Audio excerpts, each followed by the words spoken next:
Chittagong medical college হাসপাতালে রোগীর জীবন রক্ষায় এগিয়ে এলো দেশের শীর্ষস্থানীয় শিল্প গ্রুপ কেএসআরএম। উপহার দেওয়া হয়েছে চিকিৎসা সরঞ্জাম।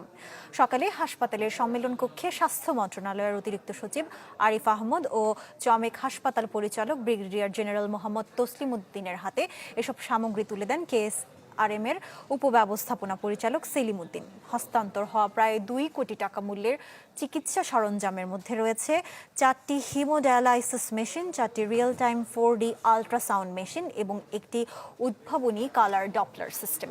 কেএসআরএম এর পরিচালক জসিম উদ্দিন সহ হাসপাতালের কর্মকর্তারা অনুষ্ঠানে উপস্থিত ছিলেন।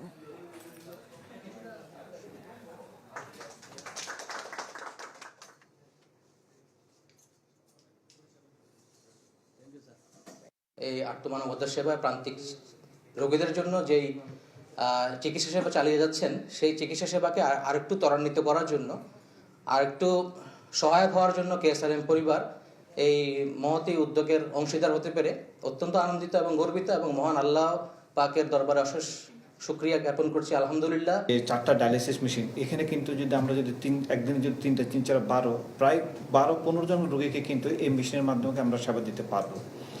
এটা হচ্ছে একটা, যেটা হচ্ছে বাইরে হচ্ছে 3 থেকে 3,500 টাকা, আর এখানে আমাদের সরকারিভাবে এই মেশিনগুলোর মাধ্যমে পাবে মাত্র একটা সেশন 400 টাকা। অনেক মানুষ উপকৃত হবে এবং খুব অল্প খরচে এখানে সেবা নিতে পারবে।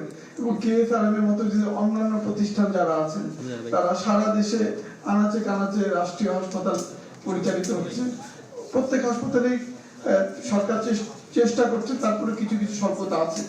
যদি এইরকম ভাবে এগিয়ে আসে তাহলে এটা মানুষের সেবায় কাজে লাগবে।